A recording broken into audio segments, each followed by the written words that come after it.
الرحمن الرحيم وآت ذا القربى حقه والمسكين وابن السبيل، اور قرابت داروں کو اس کا حق دیتے رہنا، والمسکین محتاج کو، وابن السبیل اور مسافر کو بھی دیتے رہنا، ولا تبذر تبذیرا اور بے موقع مت اڑانا، ان المبذرین کانوا اخوان الشیاطین بے شک فضول خرچی کرنے والے شیطانوں کے بھائی ہیں، وکان الشیطان لربہ کفورا اور شیطان اپنے پروردگار کا بڑا ہی ناشکرا ہے۔ گزشتہ آیات میں والدین کے حقوق بیان ہوئے اور بڑی تفصیل کے ساتھ وہ بیان کیے گئے۔ والدین کے حقوق کے بعد اللہ تعالیٰ نے قریبی رشتہ داروں کے، مسکینوں کے، مسافروں کے حقوق کو بیان کیا، اور صرف ایک ہی لفظ کے اندر اللہ نے بیان کیا۔ فرمایا وآت ذا القربى حقہ، قرابت والوں کو ان کا حق ادا کرو۔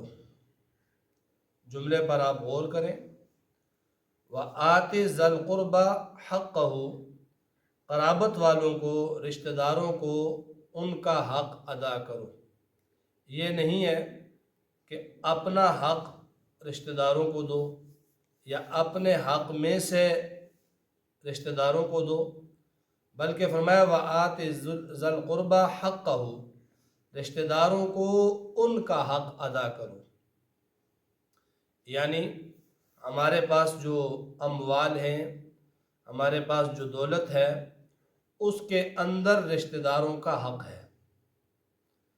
ان کو جو دیتے ہیں وہ ہم اپنی طرف سے نہیں دیتے ہیں، اپنا حق اٹھا کر انہیں نہیں دیتے، اپنے حق میں سے نہیں دیتے، بلکہ ان کو جو دینا ہے وہ ان کا حق ہے جو اللہ نے تمہارے پاس رکھ دیا ہے۔ دوسرے مقام پہ اللہ نے کیا فرمایا؟ والذین فی اموالہم حق للسائل والمحروم، کہ ان کے مالوں میں حق ہیں سائل کے لیے اور محروم کے لیے۔ تو گویا ہمارے پاس جو مال اللہ تعالیٰ نے عطا کیا، تو اس مال میں اللہ تعالیٰ نے اپنے غریب رشتہ داروں کا حق بھی رکھ دیا، اور ان کو جب دینا پڑ جائے تو انہی کا حق سمجھ کر ان کو دیا جائے، کیونکہ مال کس نے دیا ہے، دولت کس نے دی ہے؟ اللہ نے دی ہے۔ اور اللہ فرماتے ہیں مما رزقناہم، جو ہم نے تم کو دیا ہے، جو ہم نے تمہیں دیا ہے، ینفقون اس میں سے وہ خرچ کرتے ہیں۔ تو وآت ذا القربى حقہ، دو قرابت داروں کو ان کا حق۔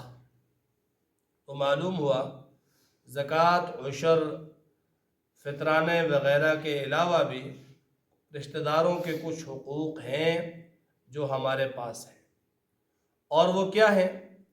اگر وہ رشتہ دار غریب ہیں تو ان کے ساتھ مالی معاونت کرنا، اگر وہ کمزور ہیں ان کے ساتھ جسمانی معاونت کرنا، اگر ان پر کوئی مصیبت آ گئی ان کے ساتھ جسمانی طور پر کھڑے ہونا اور ان کی مصیبت میں ان کا بھرپور ساتھ دینا، یہ رشتہ داری کا حق ہے۔ وآت ذا القربى حقہ، اور دو تم قرابت والوں کو ان کا حق۔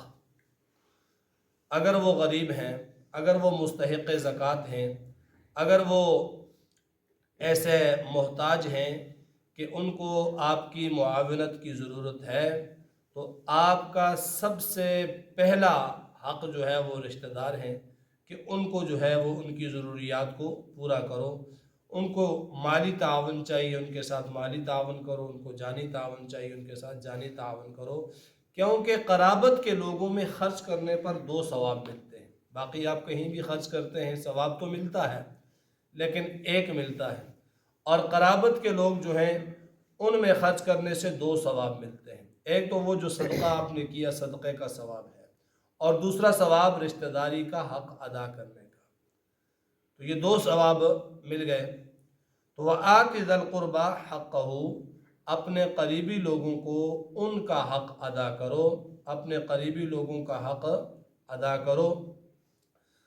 تو یہ اگر اس کو گہرائی کے ساتھ اس کے اندر سوچا جائے، اگر ہم صرف اس آیت پہ عمل کر لیں تو رشتہ داروں میں، برادری میں، بلکہ اس سے باہر نکل کر محلے میں، علاقے میں کوئی بھی غریب بچتا ہی نہیں ہے۔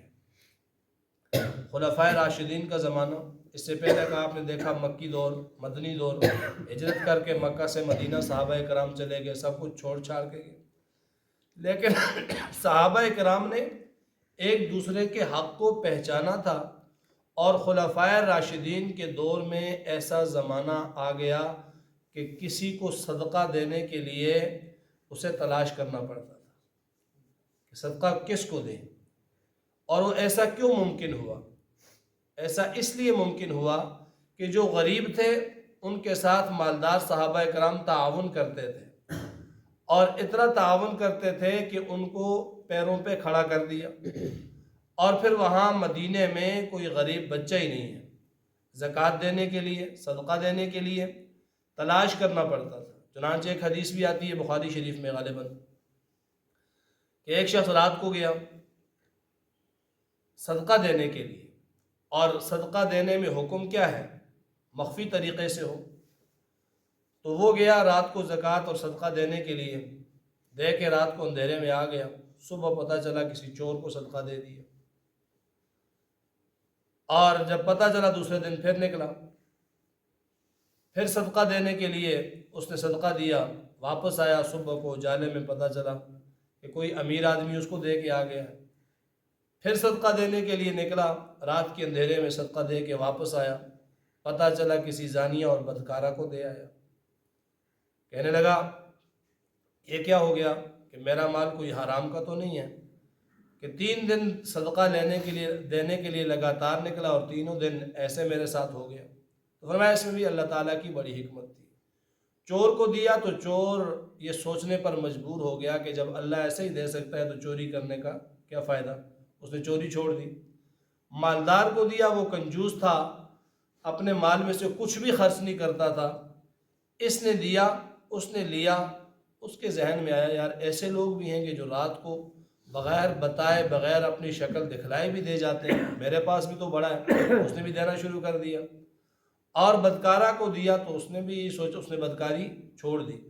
تو بہرحال عرض کرنے کا مقصد یہ ہے کہ خلفائے راشدین کے زمانے میں صدقہ اور خیرات دینے کے لیے مستحق ڈھونڈنا پڑتا تھا، اور ایسا کیوں تھا کہ وہ اپنے مالوں میں جو اللہ نے غریبوں کا حق رکھا ہے وہ حق ادا کرتے تھے، وہ حق ادا کرتے تھے، اس لیے کوئی غریب مدینے میں بچہ ہی نہیں تھا۔ اور یہی اسلام کا ایک بہترین معاشی نظام ہے، یہی اسلام کا ایک بہترین معاشی سسٹم ہے کہ جو کمزور ہے اس کے جو امیر رشتہ دار ہیں، دوست ہیں، تعلق والے ہیں، گاؤں والے ہیں، علاقے والے ہیں، وہ اس کے ساتھ تعاون کریں، وہ خود بخود امیر ہو جائے گا، وہ خود بخود کھڑا ہو جائے گا اپنے پاؤں پہ، اور پھر کوئی غریب بچتا ہی نہیں ہے۔ اصل بات یہ ہے کہ ہم نے اپنے حقوق ادا کیے ہی نہیں کسی بھی شعبے کے اندر۔ کوئی مالدار ہے تو بس اس نے بینک ہی بھرنے ہیں، اور اس میں سے قریبی رشتہ دار ہو، بھائی ہو، بہن ہو، کوئی اور محلے کا ہو، اگر وہ بھوک سے ایڑیاں رگڑ رگڑ کر مر رہا ہے تو کوئی پرواہ ہی نہیں ہے۔ کسی کے گھر میں کچھ پکتا ہی نہیں ہے، کھانا ہی نہیں ہے، اس کو معلوم بھی ہے، لیکن پھر بھی یہ وہاں پر نہیں دے کے آ رہا، اس کا حق نہیں دیتا۔ تو اسی کے ساتھ ہی غربت بھی پھیلتی ہے، اور جو ہے وہ معاشرے کے اندر ایک طرح سے کشیدگی بھی بنتی ہے۔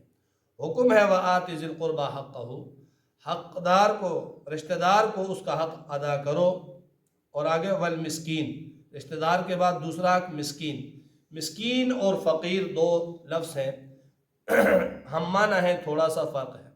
فقیر اسے کہتے ہیں کہ جس کے پاس کچھ بھی نہ ہو، 1 وقت 2 وقت 4 وقت کا کھانا بھی نہیں، اور مسکین وہ ہے کہ جس کے پاس کچھ ہو تو ضرور، لیکن اس کی ضروریات کے لیے وہ پورا نہ ہوتا، اس کی ضروریات اتنی ہیں کہ جو کچھ اس کی آمدن ہے اس پر وہ پوری نہیں ہوتی، اس کی تنخواہ کم ہے، 10,000 ہے، 15,000 ہے، لیکن اس کے جو اخراجات ہیں وہ اس سے زیادہ ہیں، تو ایسا شخص جو ہے وہ مسکین ہے۔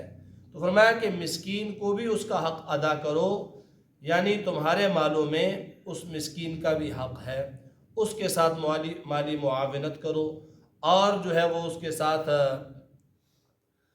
معاشی طور پر کھڑے ہو جاؤ، کچھ نہ کچھ جو ہے وہ اسے دیا کرو، تاکہ تمہارا حق ادا ہو جائے اور اس مسکین کا نظام جو ہے وہ چلتا رہے۔ فرمایا وابن السبیل، اگر کوئی مسافر ہے تو سفر کے اندر اس سے زاد راہ ختم ہو گیا، توشہ ختم ہو گیا، کرایہ ختم ہو گیا، خرچہ ختم ہو گیا، تو ایسا مسافر بھی اگر سامنے آ جاتا ہے تو اس کا بھی حق ہے، اس کو بھی دو۔ اور ساتھ فرمایا ولا تبذر تبذیرا، فضول خرچی نہیں کرنی ہے، بے موقع نہیں اڑانا ہے۔ دو لفظ قرآن میں استعمال ہوئے، ایک اسراف ہے اور ایک تبذیر ہے۔ کلوا واشربوا ولا تسرفوا، کھاؤ پیو اور فضول خرچی نہ کرو، اسراف نہ کرو۔ اور یہاں ولا تبذر تبذیرا، تبذیر یعنی فضول خرچی نہ کرو، اسراف اور تبذیر دو لفظ استعمال ہوئے ہیں، اور دونوں کا معنی تو ایک ہے، بس تھوڑا سا فرق ہے۔ اسراف کہتے ہیں کہ جائز مقامات پر جو خرچ کیا جاتا ہے، جہاں خرچ کرنا جائز ہے اس میں حد سے زیادہ آگے نکل جانا، یہ اسراف ہے۔ مثال کے طور پر بیٹے کی بیٹی کی شادی ہے، شادی کے جو بنیادی اخراجات ہیں وہ تو ہیں، ان کو خرچ کرنا جائز بھی ہیں، لیکن اس میں بے جا اتنا اڑا دینا، ڈھول والوں کو بلا لینا اور اس طرح کی محفلیں بپا کرنا، اور پھر اگر گنجائش جو ہے وہ 100-200 کے کھانا کھلانے کی اور گنجائش سے باہر نکل کر لوگوں کو دکھلانے کے لیے سارا کچھ کرتا ہے، تو یہ اسراف ہے۔ بلکہ اس سے بھی آگے بڑھیے، قربانی کرنا کیا ہے جی؟ واجب ہے، صاحب استطاعت پر واجب ہے، قربانی میں خرچ کرنا بہت بڑا ثواب ہے۔ لیکن اگر کوئی آدمی منڈی جا کر کہتا ہے جی یہ بہت بڑا بیل میں لے کے جاؤں گا اور یہ علاقے میں دھوم بھی مچے گی، اخبارات میں بھی شائع ہوگا، سوشل میڈیا پہ بھی چرچے ہوں گے، فلاں بندے نے جی 1 کروڑ 2 کروڑ کا بکرا لے لیا، 5 کروڑ کا بیل لے لیا۔ اب خرچ کرنا تو جائز تھا، لیکن یہاں اس نے حد سے زیادہ ریاکاری کے لیے خرچ کیا، تو یہ کیا بن گیا؟ تبذیر، فضول خرچی، اسراف۔ اور تبذیر اس فضول خرچی کو کہتے ہیں کہ جہاں خرچ کرنا جائز ہی نہیں ہے وہاں پر خرچ کرنا، جہاں خرچ کرنا حرام ہے وہاں پر یہ لگا دے، تو اسے کہتے ہیں تبذیر۔ دونوں طرح کی فضول خرچی صحیح نہیں ہے۔ تو فرمایا ولا تبذر تبذیرا، فضول خرچی مت کر، بے موقع مت اڑا۔ ان المبذرین کانوا اخوان الشیاطین، اس لیے کہ مبذرین جو فضول خرچی کرنے والے ہیں، جو بے موقع اور بے محل اڑانے والے ہیں، کانوا اخوان الشیاطین، وہ شیطانوں کے بھائی ہیں۔ اور یاد رکھو وکان الشیطان لربہ کفورا، شیطان اپنے پروردگار کا بڑا ہی ناشکرا